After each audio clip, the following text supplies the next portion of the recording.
Good afternoon, Monsieur le Ministre, Monsieur l'Ambassadeur, and all who are online today. Thank you for joining us for this conversation with Minister Bruno Le Maire and Professor Richard Baldwin on the post-COVID global economy. This event is hosted by the Graduate Institute and its Geneva Trade Platform. Together, we're delighted to host this afternoon's conversation in hybrid form, where we have some of our speakers here in person with us and some online. A recording of this event will be available afterwards, also online. As Minister Le Maire will need to leave us promptly at 3:30, we are going to be very efficient today. And with that in mind, I'm delighted to introduce Marie-Laure Salle, who is the Director of the Graduate Institute for International and Development Studies, to provide her welcoming remarks. Marie-Laure, you have the floor.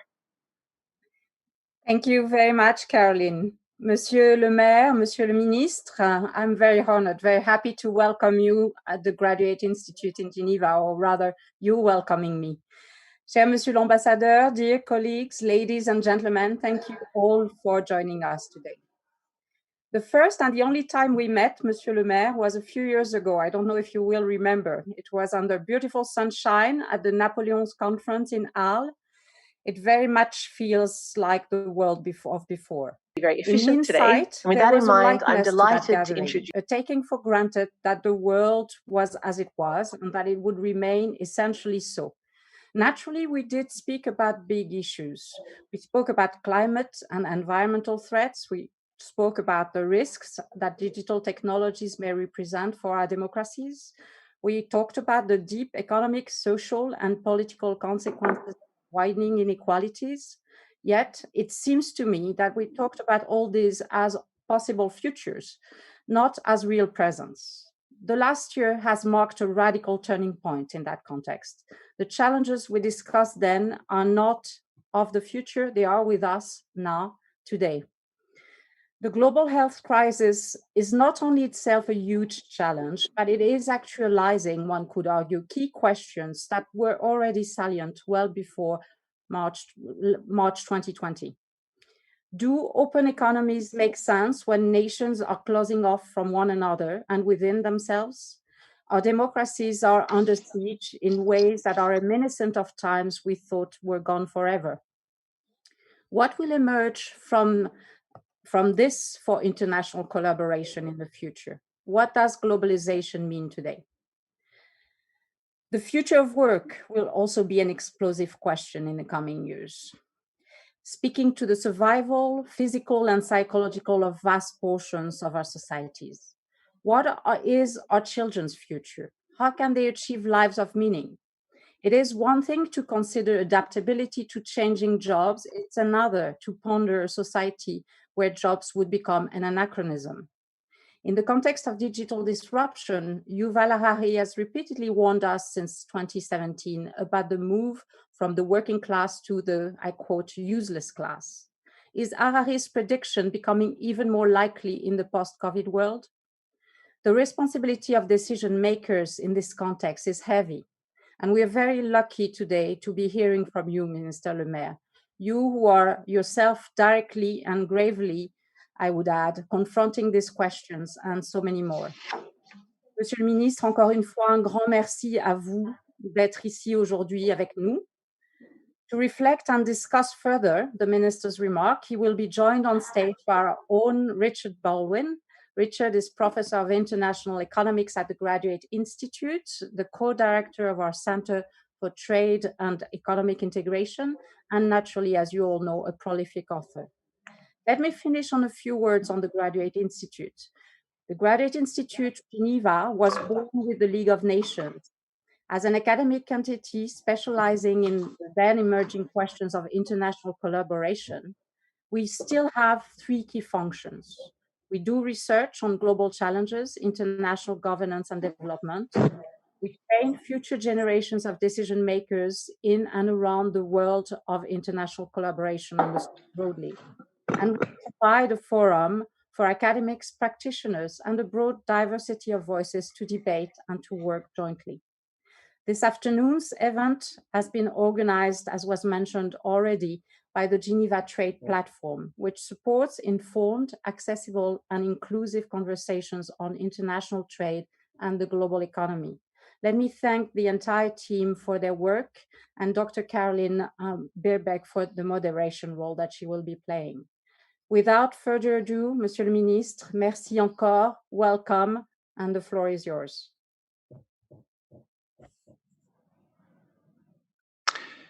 Merci, chère Marie-Laure. Je me souviens très bien de notre rencontre à Arles il y a quelques années, en marge des Napoléons. Il y avait une belle discussion. Il faisait aussi chaud qu'aujourd'hui à Genève, un aussi beau soleil. Et j'espère que nos discussions vont être aussi fructueuses aujourd'hui à Genève qu'elles avaient été en Arles il y a quelques années. Merci aussi à Richard d'animer le débat. Je connais vos ouvrages, vos livres, vos réflexions, et c'est donc un grand honneur pour moi d'être interrogé ensuite par vous, qui êtes un très fin connaisseur des relations internationales. Et merci enfin à l'Institut qui nous accueille aujourd'hui pour la qualité de son accueil et la beauté des locaux. Ladies and gentlemen, much has been said about the consequences of COVID and the post-crisis world.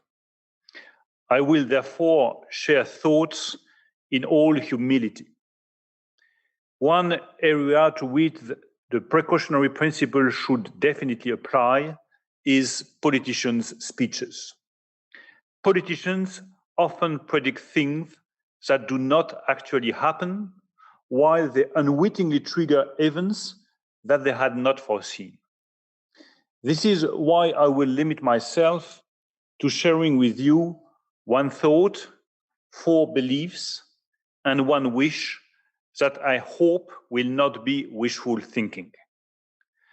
My thoughts, first of all, go out to the families who have been affected by the pandemic and who are grieving for a loved one. My thoughts go out to those who are in pain.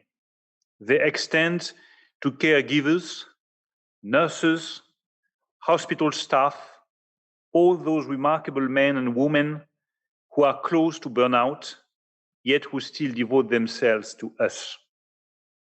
In France, as everywhere else in Europe, we made a clear choice. Health takes precedence over the economy. Health comes first and will always come first. It's about self-respect. It's about dignity. It is in line with the decisions the French president took yesterday. I really think that the decisions taken by President Macron yesterday are the right ones. They are well targeted. They are balanced.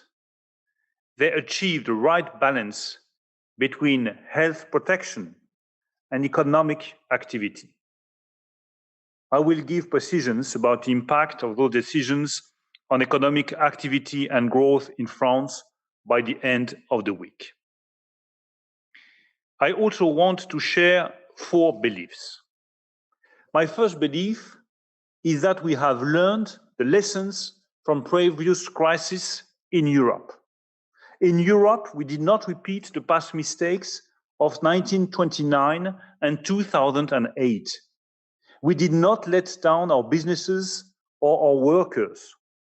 We learned the lessons of the 1929 crisis and provided massive financial and social support to households and businesses.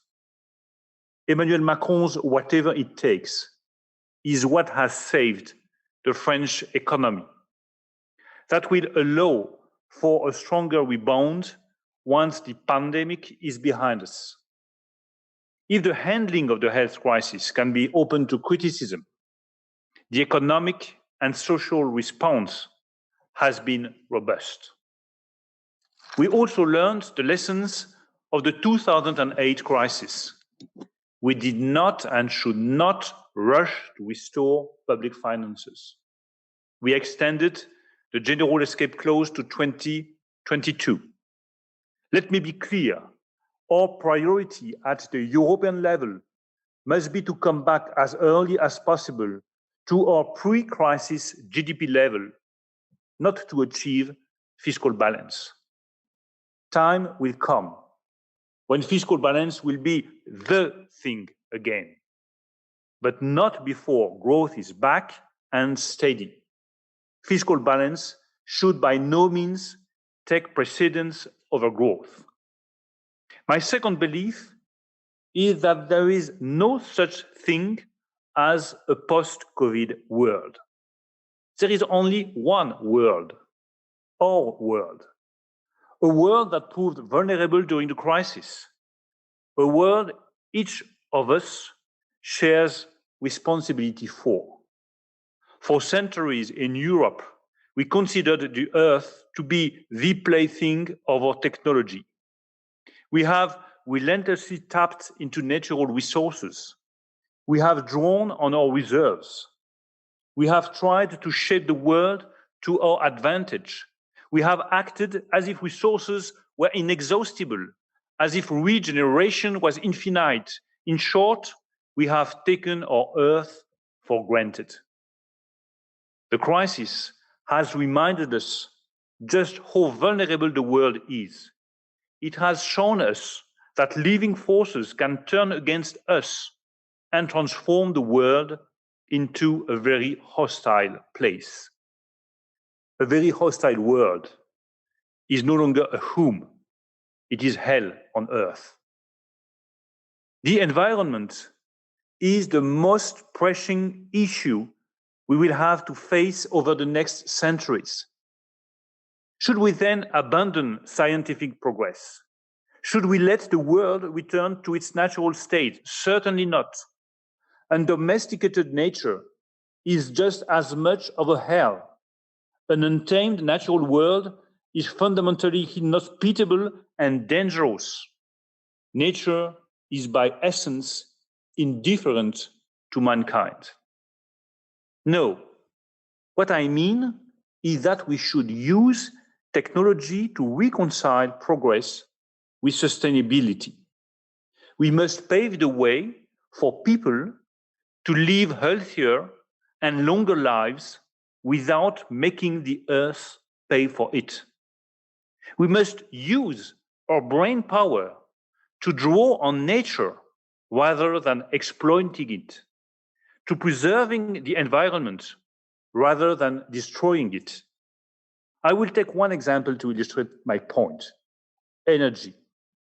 We will have, over the next decades, a massive need for decarbonized energy.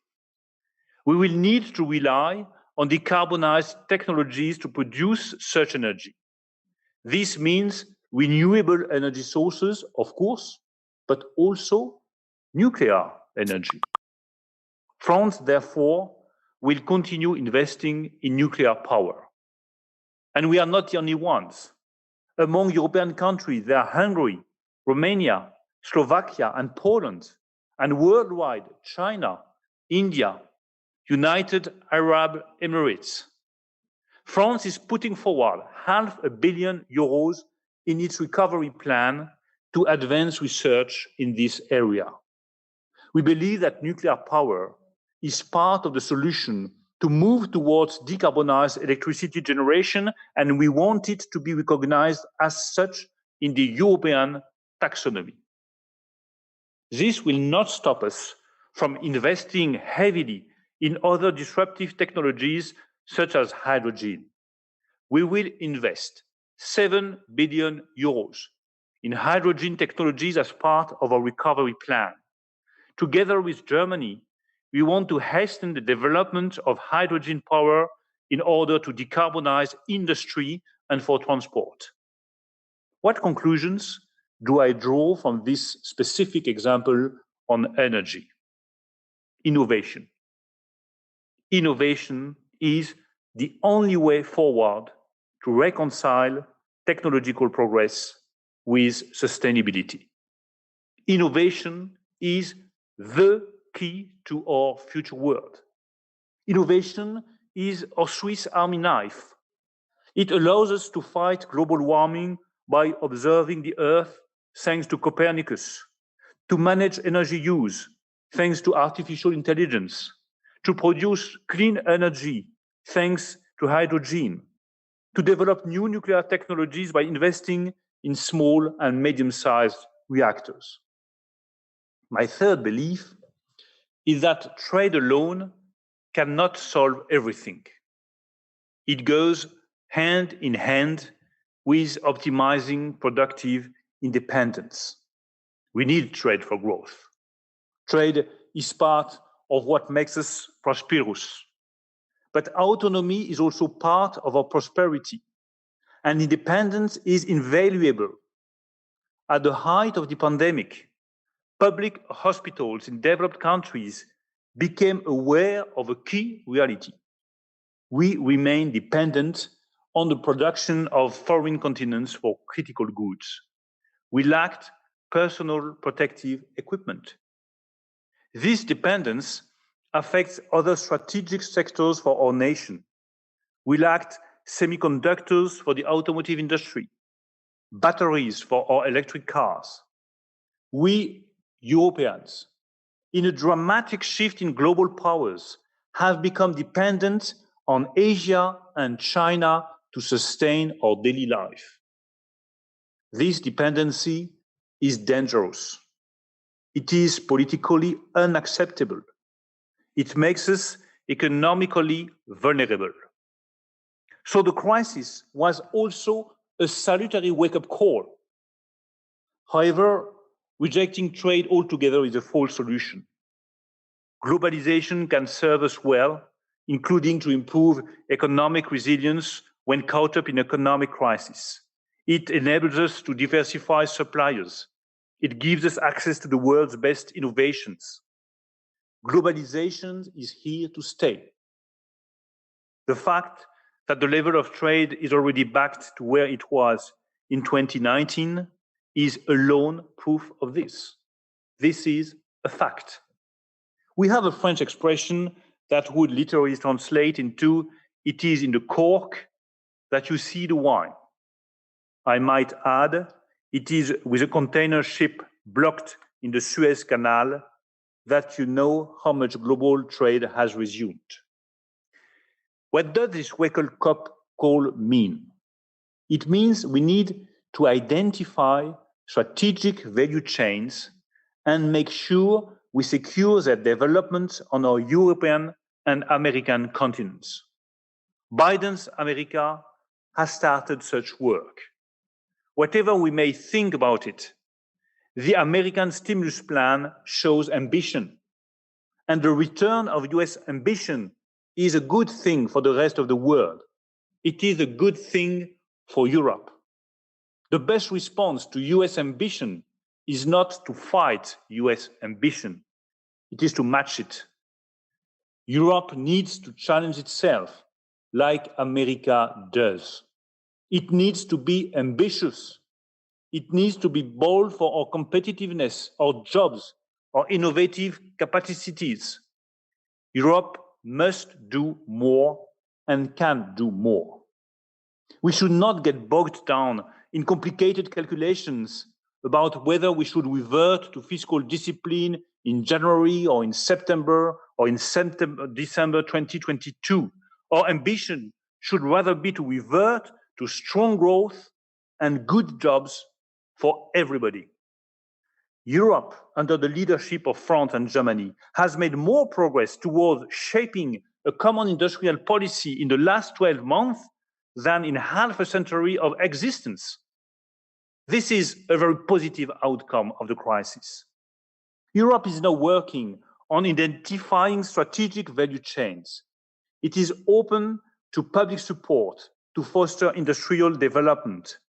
It is developing new competition tools. It is a complete overhaul of Europe's industrial policy thinking. And this complete overhaul is the very best news of the post-COVID crisis. Europe's leisurely pace has given way to a new taste for speed.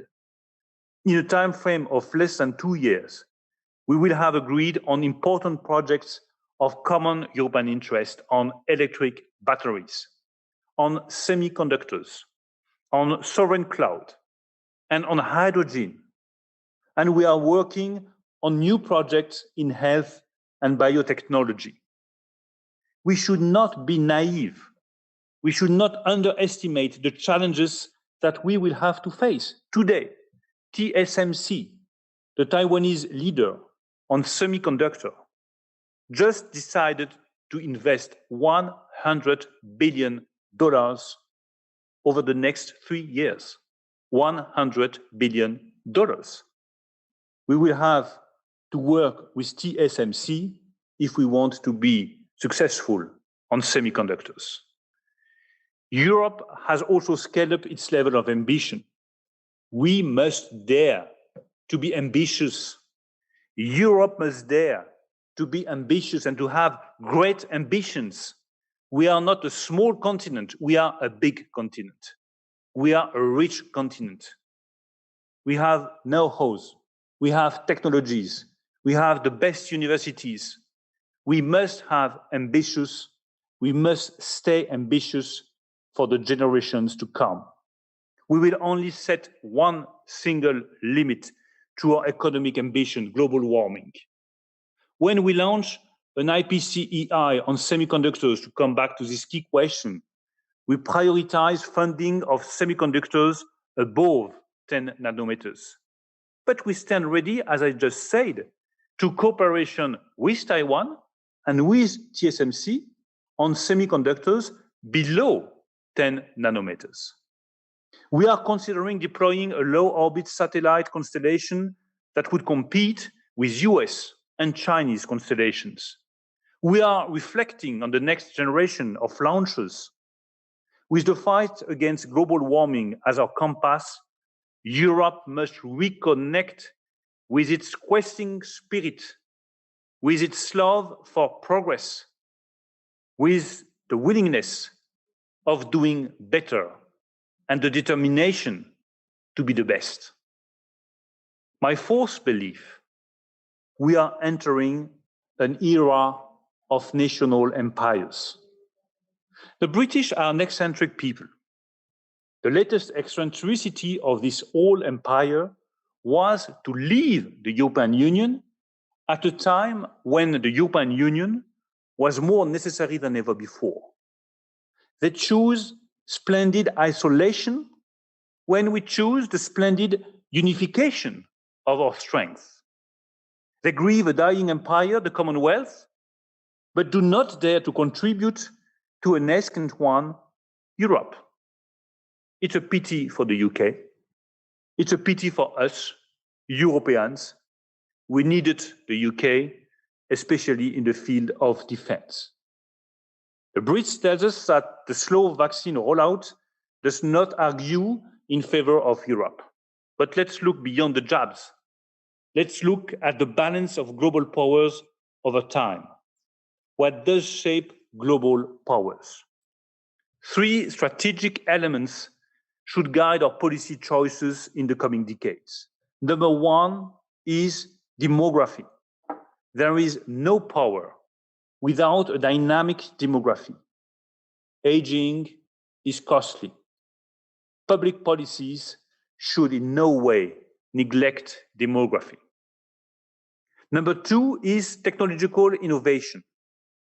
There is no political sovereignty without technological sovereignty. It used to be a geopolitical rule before quantum computing, artificial intelligence, new energies raised it to the next level. It has become not only a rule, but a law. The only drawback to breakthrough innovations is the huge costs. Such costs can only be borne if we pool our forces together. No EU member state alone can invest 30 billion euros to advance hydrogen. Together, though, we can. No EU member state alone can build a semiconductor plant. Together, we can. No EU member state alone can create new factories for electric car batteries. Together, we can. So we have to stand together if we want to meet the challenge of innovation and disruptive technologies. If we want to face the challenge together with China and with the US European countries must stand together, must invest together, must fund together disruptive technologies. Innovation and investment are key to the 21st century. The winners of the 21st century will be the countries that will have the necessary financial means to fund new technologies and disruptive technologies. The other ones will just have to stick to where they are and will not have the possibility to develop at the same pace. Let's be aware of that. Innovation and investment are key to the 21st century. China, in its most recent 5-year plan, introduced a 75% research tax credit. This is a clear evidence that innovation and investment in technologies is absolutely vital. Number 3, after demography and innovation, is culture.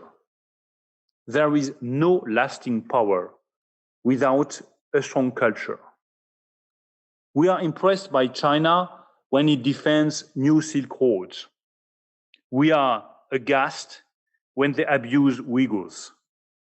In one case, China's power increases. In the other one, it weakens. How does this new balance of power assert itself today? First, by protecting our technologies. We need to protect our technologies against industrial theft. This is truer than ever. This is the reason why we strengthened the French decree on foreign investment control.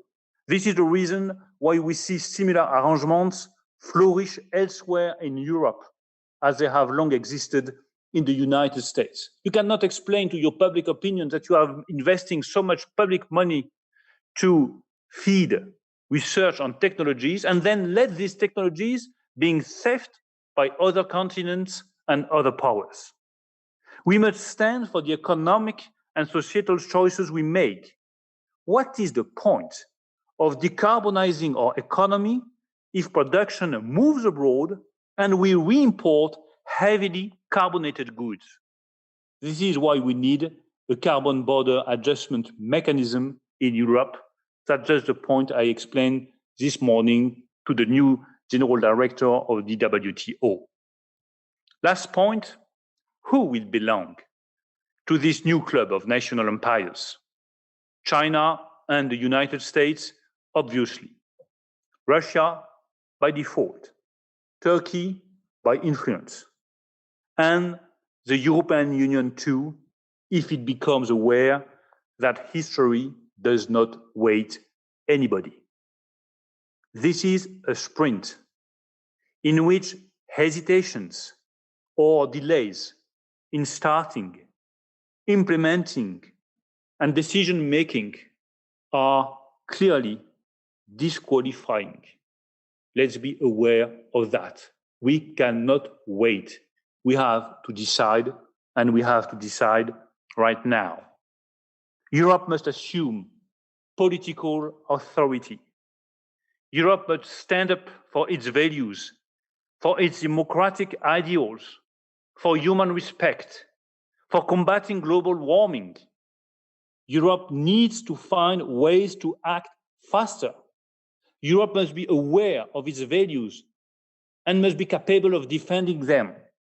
Europe must be aware of the necessity of protecting democracies and being ready to pay the price for it.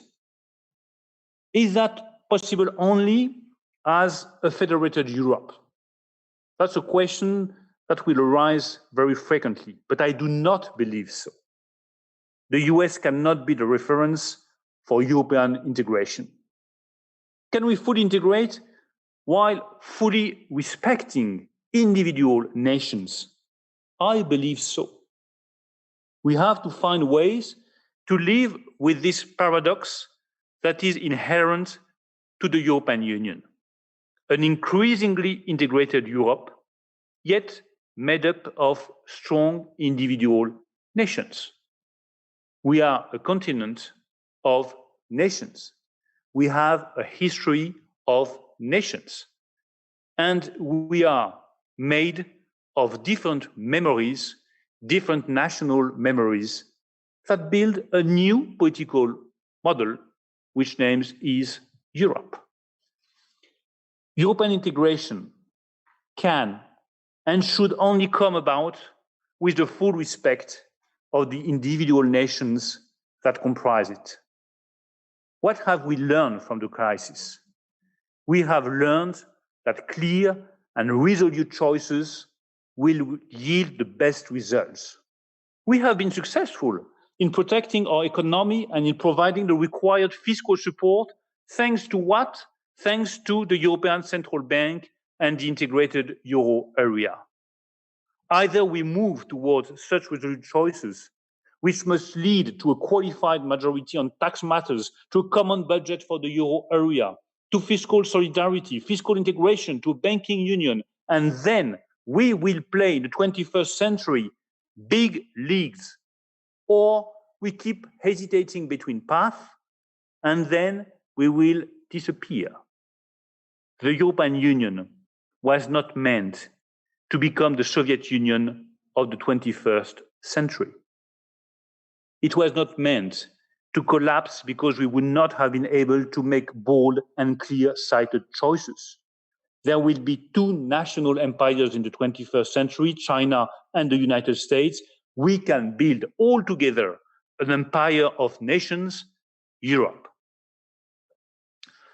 One last point, my wish, which I hope will not be a wishful thinking. My hope is that the current chapter does not end up in conflict. What kind of conflict do I fear? The first one would be a showdown between big powers. Rivalry for the world's leading position could result in a conflict between the United States and China. This is why the European Union, the third largest power in the world, should not let itself be dragged into such a test of wills. Europe does not have to take sides. It must stand up for its values and interests, which brings it closer to the United States, but it should not break off its relations with China. Europe was not meant to stand in the midst of the battlefield of the 21st century. Its destiny is to ensure peace and play a crucial role in global climate ambition. My second fear relates to climate change. If we are not careful to defend jobs, to secure transitions, to ensure there is path forward for in jobs that will disappear, we risk a public backlash such as the one we experienced in France with the Gilets jaunes. The climate transition does not mean rushing it, nor does it mean ignoring all those affected by the consequences of environmental degradation. The fight for the environment must not become the new class struggle in Western societies. Finally, and this will be my last word, there is a third risk of conflict: inequalities. Inequalities are a reality of the contemporary world. They must be tackled to prevent deep social and political conflicts. I thank you, and I look forward to responding to your questions. Thank you. Merci beaucoup, Monsieur le Ministre, for sharing your thoughts, your beliefs, and your wishes. Many thought-provoking comments there. I'm going to turn the floor directly to Professor Baldwin, who I know has many topics he would like to discuss further with you. And for those who are online, I would just remind you that you are welcome to submit some questions. Professor Baldwin is going to take a couple of those in the context of his conversation with the minister. So please do send them along. Thank you very much. Richard, the floor is yours. Thank you. Well, wow. Congratulations on that speech. Insightful, inspiring, managed to be a bit scary, a bit hopeful, all at the same time. Thank you very much. I'm sure it will be food for thought for many of the students who, although virtually aren't in this building, are spiritually, and also a call to action, which I think is a great thing a speech should do. Where to start? Climate change, demography, innovation, trade, culture, industrial policy, digital giants, European integrations. We could be here all night. But what I'd like to do is start with something that's a little COVID, a little trade, and just pick up on two of the phrases you said. Trade and what you called optimize productive independence. Now that phrase, I think, will resonate. I think we'll hear that again. And you also said identify strategic value chains and make sure we secure their development in the American continent. Now, what I want to do is pose a series of questions leading up to something, and you just take the ones you want. But basically, what did private industry get wrong in this balance between optimizing cost reduction and risk? Because, of course, it's nothing new to private industry. There's tsunamis and floods and strikes. They all know about this. But what did they get wrong? And also, did they get it wrong in every industry? So there are some industries, classic agriculture and banking, where we can't leave it to the private sector. We have to regulate them. We do regulate them. And then sort of to bring it to a fruition, I want to come to the criteria question. How do we decide who are these strategic value chains? Because every industry will claim that they are strategic. So I'll just leave it there. First of all, I will say hello to the students. I miss you, but I know that you are here. So thank you for being here and for listening to this talk. First of all, I think that the mistake we have made over the last 3 decades, I would say, is not to take into account the side prices of delocalization and the abandon of sovereignty, of independence, have a huge cost, but we did not care about this cost. When you decide to close down an industrial plant, you have social cost. Nobody is taking into account the social cost that result from the closing down of an industrial site. There are political costs. And I can tell you, since I'm elected in a region where the Front National is very high, that when you are shutting down one industrial plant, you are also feeding the extremist parties. The third point is that we have not taken into account the environmental costs. When you are producing goods 2,000, 4,000, 6,000 kilometers away from France, and you have them to bring them back, you are not taking into account the environmental cost. Now it's time to take into account all these side effects and all these side costs to have a clear assessment of the price of delocalization.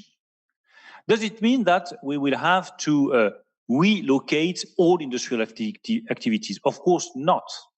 We have to be aware that this is not a possibility and this would not be wise. What is wise is to define the value chains on which we think that this is of our interest to be independent. How do we make the choice? Is it up to the political leaders to make the choice alone? Absolutely not. You have to take into account, I think, 3 key factors. The first one is, do you have the required industrial skills to develop this new value chain? When we decided with President Macron to invest so much money in hydrogen, and when Emmanuel Macron decided to invest so much money in hydrogen with Angela Merkel and with Germany, the first reason why we have taken this decision is that we had the industrial plans to develop that kind of energy. For instance, with Air Liquide in France. Otherwise, it's useless. You are just feeding value chains without having the industrial capacity of producing the goods. This is useless. The second criteria, which is absolutely vital, is the technologies. Do you have the basis technologies to accelerate the development of these new technologies? Let's take another example. On digital, for instance, I think it would be useless to try to remain in the race. It's too late. we don't have the necessary skills, the necessary technologies to be on the top on digital, on hydrogen, on artificial intelligence, on quantum calculation. That's totally different.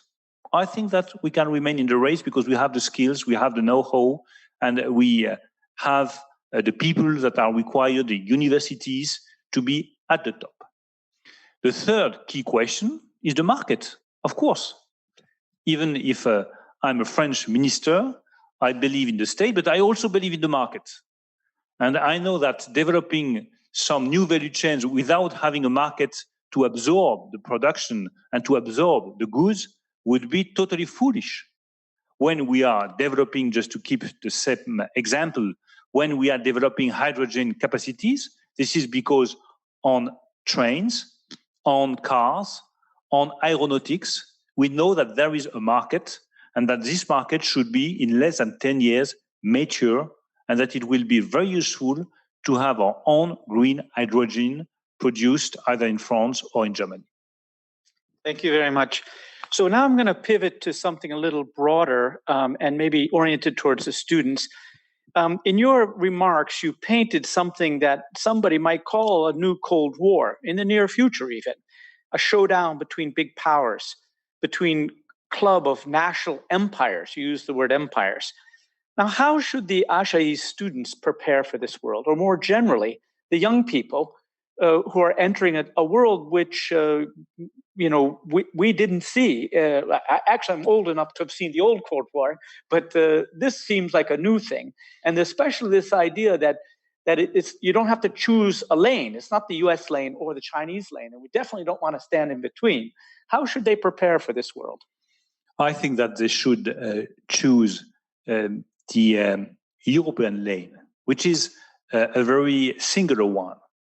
And I want to tell them that, of course, they will have the key role to play, because it is up to them to define what they want, what is the kind of political purpose they want to stick to. So that's absolutely vital for all of them to be aware of their own responsibility. The world will be what you want the world to be.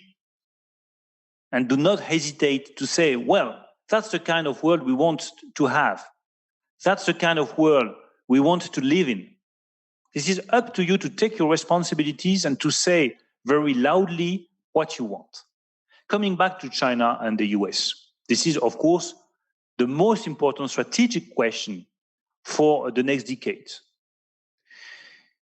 The United States have made the choice with Donald Trump to oppose China. The result of that was the creation of the most important single market around China with New Zealand, Australia, Japan, and other Asian countries. It proves not to be very efficient. Opposing China, to me, is not the right path. There is another path, which would be to ignore China and to ignore the fact that on some topics, for instance, on human rights, we do not share the same positions as China. On the protection of intellectual property, we do not share the same position as China. So ignoring the fact that we are different from China and that we have different values and sometimes different interests would be as foolish as opposing China in a kind of controversial path. I think that the third way is the right one. It is engaging China, explaining to China that on some topics we do not share the same point of view and we are ready to oppose. On the Uyghurs, we want to oppose China. On the human rights, we do not share the same values. And a value that you are not able to defend is not a value, it is nothing. We have to explain to China that on other topics we are ready to contribute and to cooperate. For instance, on finance, on some part of industries, on agriculture, for instance, we are working very well with China. That's fine. Let's continue. Maybe on energy, we could work better with China. That's fine. Let's continue. And there are other issues, the last ones, on which we want China to improve their decisions. For instance, on over-indebtedness, we have been working very hard with Emmanuel Macron to engage China to avoid over-indebtedness of African countries. They are moving in the right direction. So that's fine.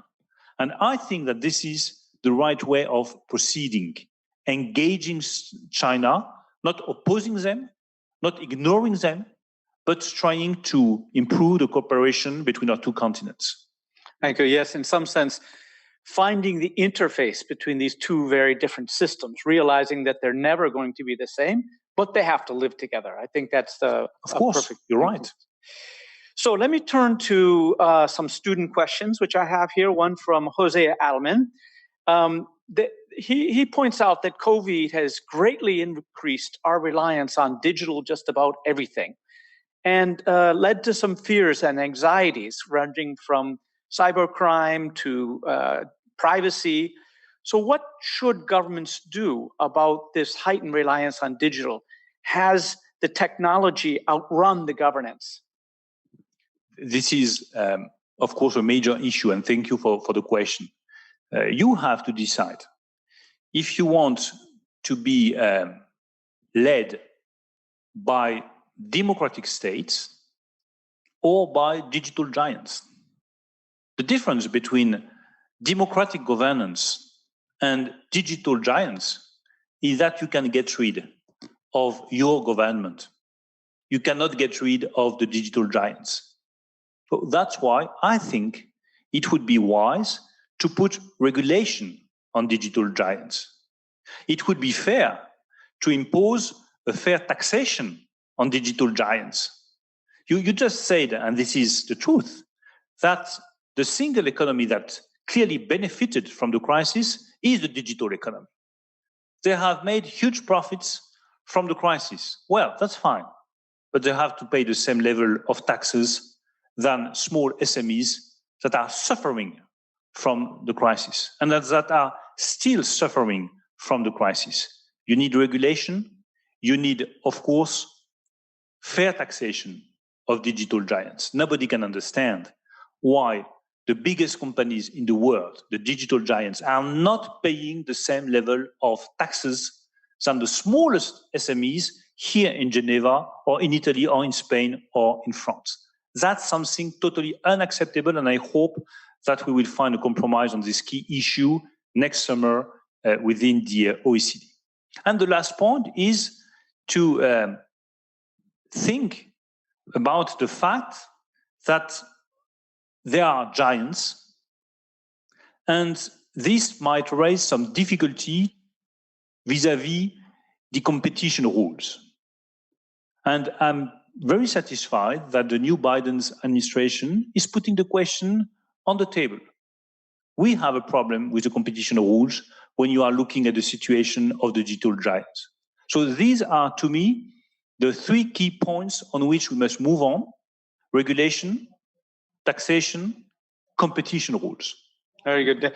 Well, one way to phrase it is that some of these digital giants have done it by arbitraging taxation and regulation rules, some by undermining workers' rights, some by not paying taxes, but others have thrived playing, with the same rules and playing by the same regulations. And I think that's an important distinction between those who've played by the rules and those who haven't played by the rules. Time to make everybody play by the rules.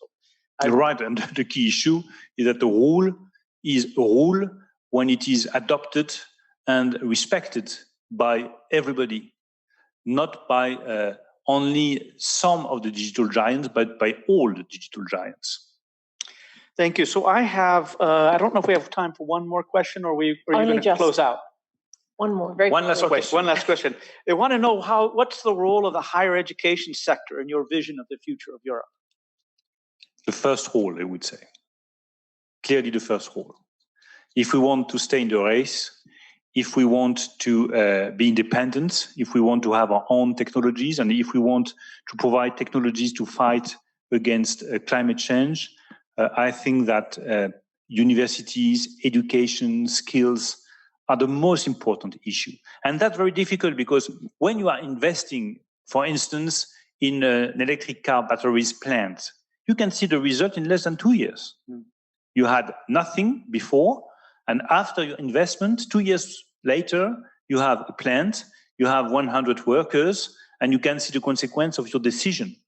On education, highly educated people, this is a matter of 10, 15, 20 years, but that's the best investment you can do for the future of Europe.